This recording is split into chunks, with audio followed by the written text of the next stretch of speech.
Welcome to Useless Agent, your safe space from the idiocies of identity politics from both the magazine morons and the oversensitive social justice warriors. You are all the same in the eyes of the wicked. And we see And you. stay cheesy. Here we go. Welcome to Useless Agent, your safe space from the idiocies of identity politics from both the magazine morons and the oversensitive social justice warriors.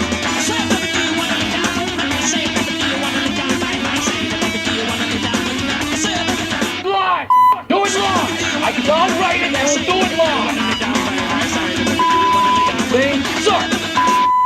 Thing sucks!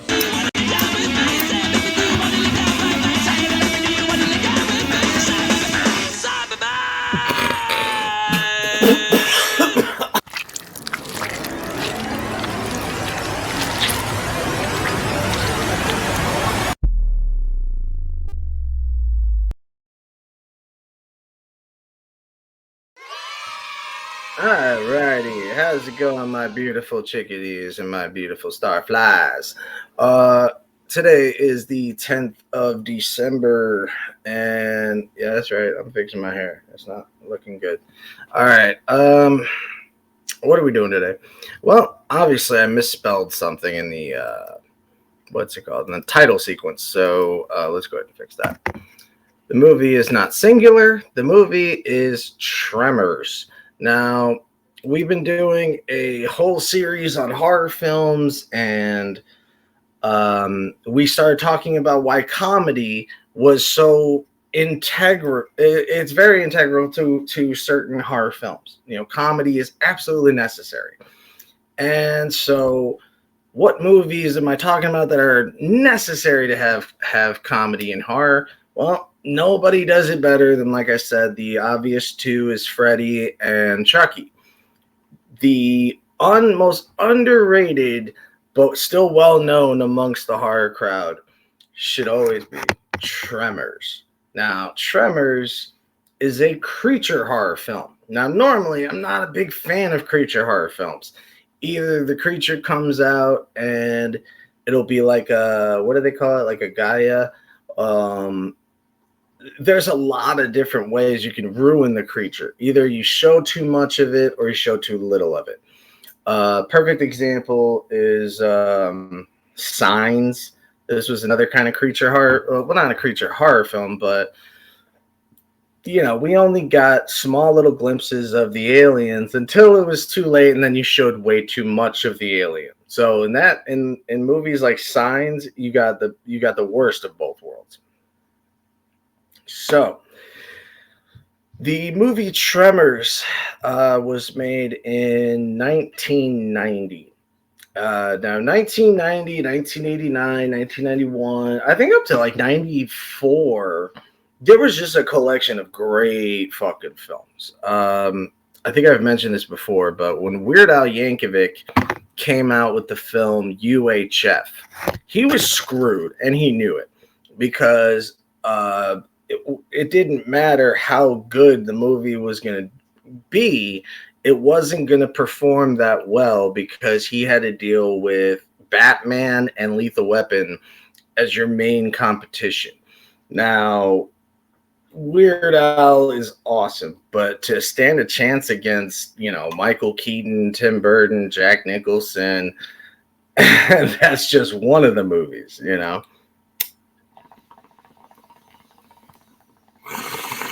Then you also got to compete with Mel Gibson, Danny Glover, not Joe Pesci. Joe Pesci didn't come out until the second Lethal Weapon. People often get that confused. Joe Pesci was not in the first fucking Lethal Weapon, okay? He didn't come out until the second one because Leo Getz was a character that, you know what? I'm sorry, I'm a movie nerd, but yeah, that just really bothers me when people say, no, he's been a part of that family. No, he didn't start till the second one. A lot like when people, the old Scream joke, where Drew Barrymore gets the question wrong and says that the villain in Friday the 13th was Jason. Again, wrong. Jason didn't come in till the sequel. So the mother was actually the villain. So this happens all the time. And we've learned to kind of look past it. But when it comes to the fanaticism of movies, like myself, when it comes to the fanatics, we will not tolerate inaccuracy. Now, all right, so let's get started. What is Tremors? What is it about? If you've never seen this movie, go fucking see it. It's amazing. All right, we have two main actors here. We have, I think, Burt Ward, and we have Kevin Bacon.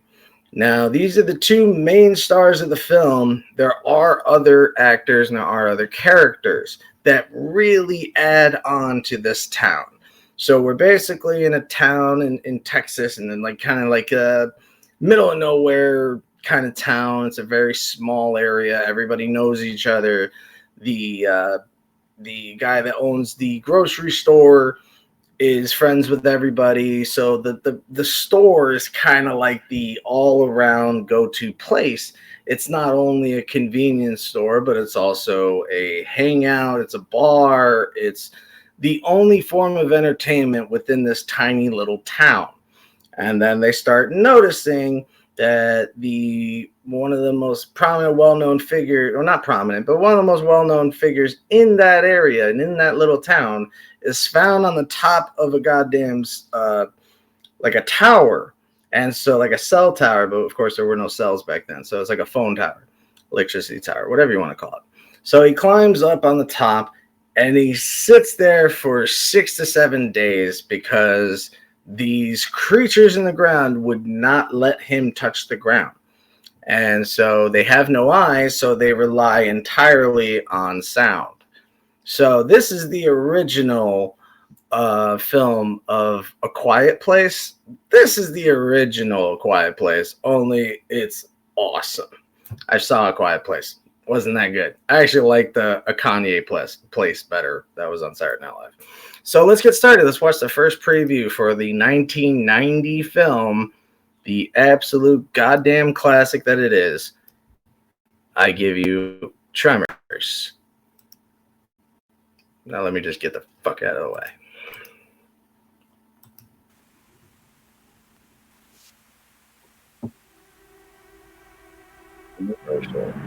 Perfection. A scorched outpost in the middle of nowhere. You know how close I am to leaving this place right now? How close? Maybe that's why Val and Earl Gotta love decided to Earl. leave town. Hey, hold up. That's Edgar Deems. They just picked the wrong day to do it. Jeez. You guys better get the hell out of here. There's a killer on the loose. Who could be doing it? Is that a snake? I'll give you boys $5 for this. 20.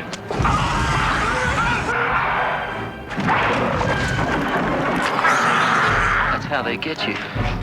They're under the ground. The goddamn ground. What the hell are those things? How could they eat a whole station wagon? But where do they come from? I vote for outer space. No way these are local boys. You see, they're headed right for us. All right, I just want to pause that for a second because this is back in the day when previews were fucking awesome, okay? Now, they are showing you some of the best scenes in here, but they're not giving you that much context. So nowadays, when you see movies, you see a lot of quick changing and quick frame changes, but the movie doesn't tell you anything. Now, notice Tremors does not do that. We're already getting to know what's going on in this situation. No Richter scale can measure it. They're coming! No scientist can explain it. Bert, they're under the ground.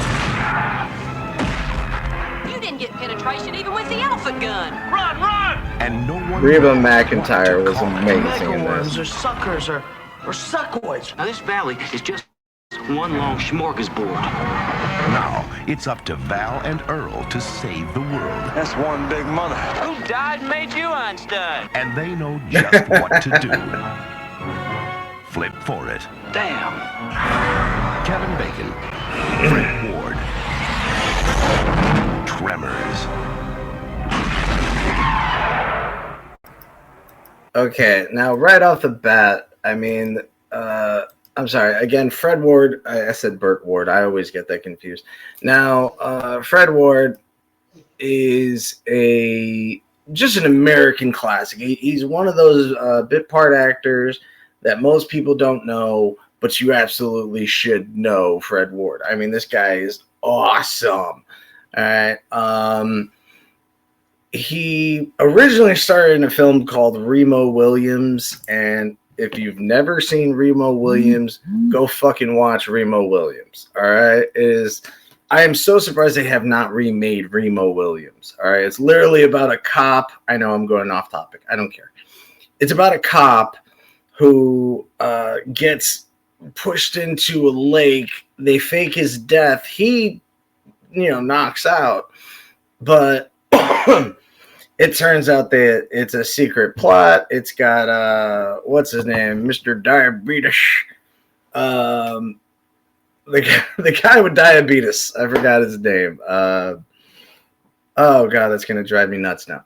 Anyway, so the whole movie is just a dude that an American guy ends up learning like martial arts and shit. But it is fucking phenomenal. Go check out Remo Williams. That's just the beauty of Fred Ward. I love this man. And so, all right, going back to Tremors. Now, I love how they won't tell you what the actual issue is. We got to hear the succoid argument because for a second they were trying to like name this thing. And I really love the fact that everybody in this movie is obsessed with getting out of that town. Like you can tell that they have been stuck in this town for so long.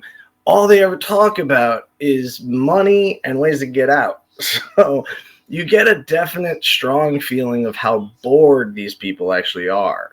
And so when Val and Earl end up finding this thing, like I said, they first find their friend up in that tower. They try to let the nearest construction workers know about it. They end up getting killed.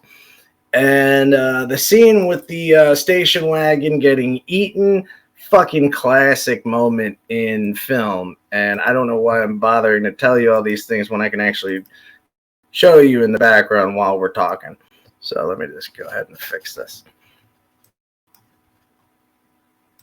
All right.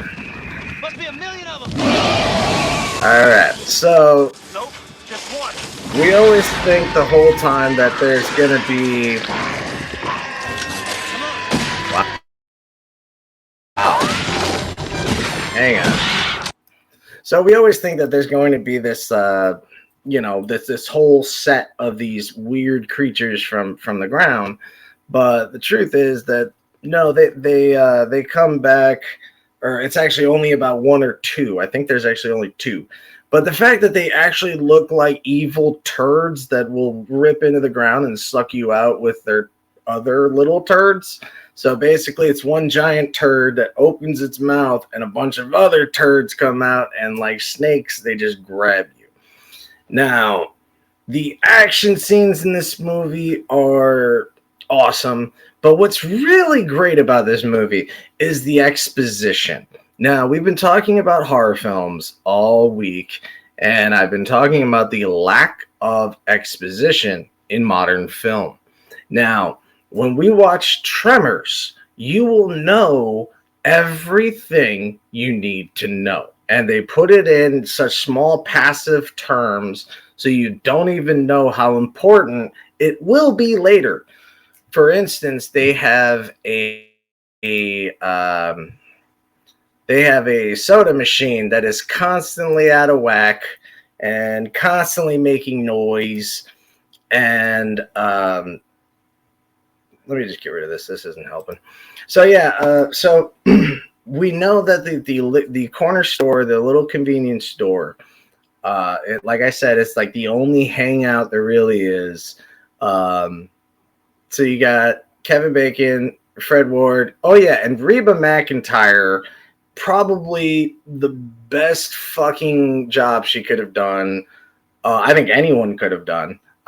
You will not feel like she is Reba McEntire. Like, you come out of the movie actually with more respect for Reba McEntire because I swear to God, when I saw this movie, I mean, it came out in 1990. I had just watched WrestleMania 8. And WrestleMania 8, Reba McEntire sings the national anthem.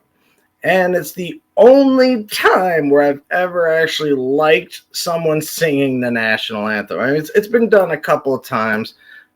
The only one that comes close besides her, probably Flava Flav. Like seriously, it's always bad. I mean, if you remember Fergie, that was just really bad. She wanted to milk that shit as long as she could. And I can't stand when singers do that. The Star Spangled Banner is long enough. You don't have to stretch this shit out. So, going back to Tremors. Reba McEntire is phenomenal in this movie. She is a badass country-style wife that is hell of a woman and knows her guns.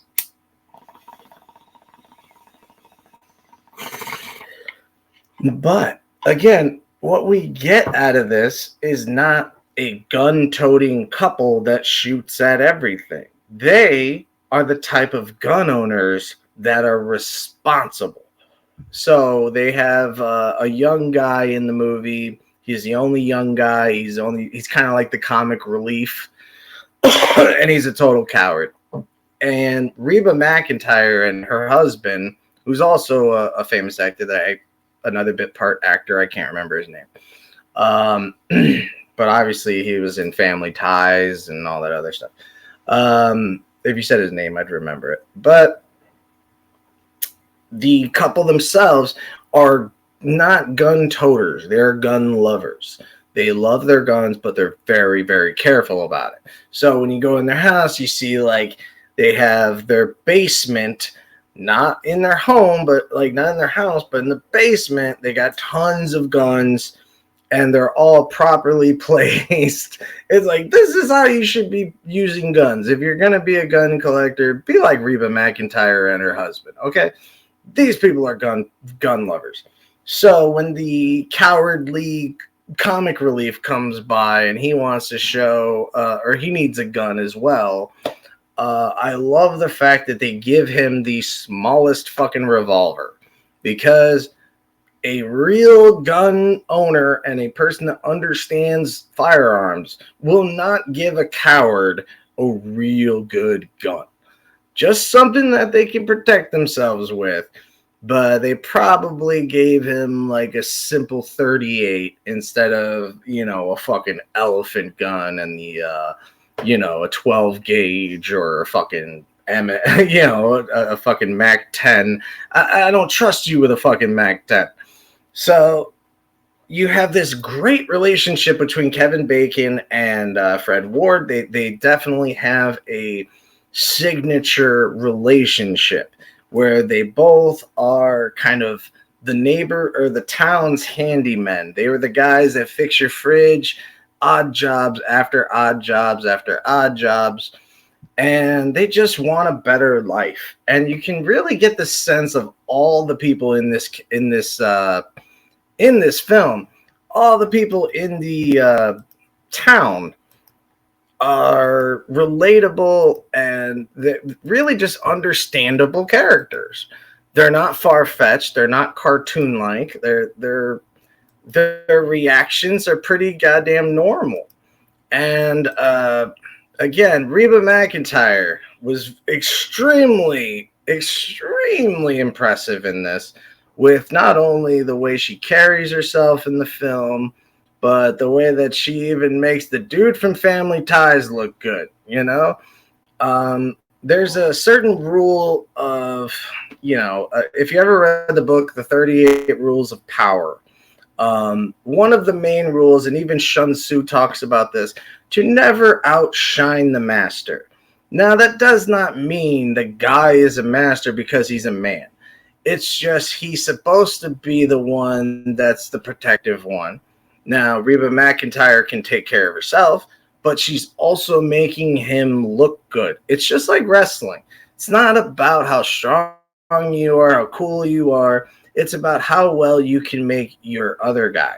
That shows a true professional that, you don't just take on everything by yourself, but use it as a team. Now, Michael Jordan had to learn the same thing the hard way when Phil Jackson became the Bulls coach. He said, I want that ball being passed. I don't want it going to Jordan every single time. And so this is what we have here. We don't have any major, people stealing the show. It is really everyone feeding off of each other. They make it funny. And it's a big game of lava. If you ever played lava as a kid and the floor is made of lava, you can seriously play games with like that and just call it Tremors. I used to do that as a kid. And anytime we played lava or whatever, it straight up was that. All right, here's a case of which goes into the bag of bombs. Again, this is funny. Why is it funny? Because that was their, that was one of their major ways of protecting themselves. I don't know why this is not working. Can you fly, you sucker? Can you fly? So yeah, it's not just that, but some of the lines themselves are really good in this movie. You will catch yourself quoting from this movie all the time. And for a film that relies on mainly practical effects, there is no CGI in this film. So it is all done with real art, real actors. There's pole vaulting. There's tons of weird poop-looking blood shit. The thing seems to bleed a weird orange color. So, it's something you can watch with the family. And if you're one of those families that's uptight about language, well, then fuck it.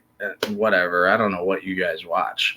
But where I come from, this was a classic film to watch with a family. My father loved a quote from this movie. He, before he died, he would still call me a dumb shit all the time. Just go, you dumb shit. And we all know what movie it comes from. And I'm one of those people that's constantly quoting from movies. So, Tremors, I wanted to make a point of this film because it is horror/comedy done right. And it doesn't rely on heavy use of blood. It doesn't rely on an unnecessary, gratuitous amount of violence. And it doesn't revolve around sex. There's no sex scenes.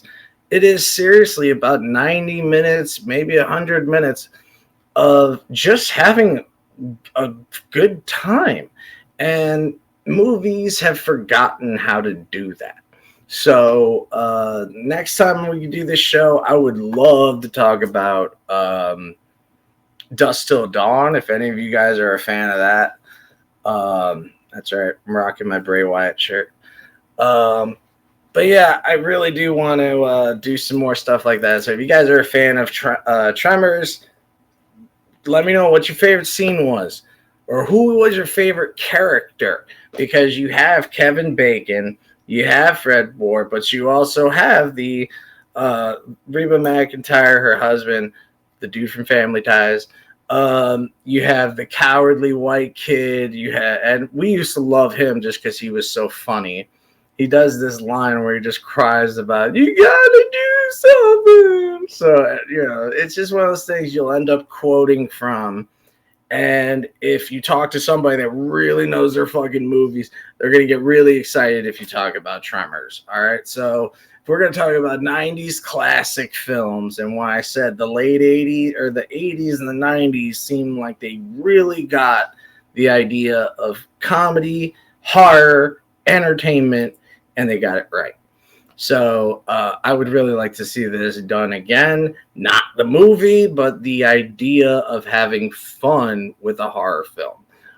The only person I see really doing that these days is guys like Eli Roth, but especially Jordan Peele. He's doing an amazing job with his films. And again, there's a reason, because he's a comedian. He's a comic actor, he's a comic writer. And it takes it honestly does take it takes humor. It takes humor to understand tragedy. It takes tragedy to understand humor. It all goes into a circle effect. So Jordan Peele is probably one of the best new directors. He's probably the best one of his generation when it comes to horror and getting people to care. Because Nope was great. Get Out was I loved it. I loved it. I saw it coming, but only because I'm a huge fan of the Twilight Zone. So it also really made me happy that he started hosting that too. So it just made sense. All right, so go check out fucking Tremors. And if I am wrong and you do not like that movie, I don't know. Maybe swallow some cyanide or something. I don't know. Either way, we don't need you. All right, seriously, love you guys. Take care of yourselves. And go watch some motherfucking Tremors, dude. That movie is badass. All right, so, yeah. Reefer recommendation. Highly recommend Tremors. All right, be safe, be yourselves, be free. See you on the other side. Most of all, stay cheesy, my friends. Welcome Always to stay Useless cheesy. Agent, your safe space from the idiocies of identity politics from both the magazine morons and the oversensitive social justice warriors. You are all the sin in the eyes of the wicked. And we see And you. stay cheesy. Here we go. Welcome to Useless Agent, your safe space from the idiocies of identity politics from both the magazine morons and the oversensitive social justice warriors.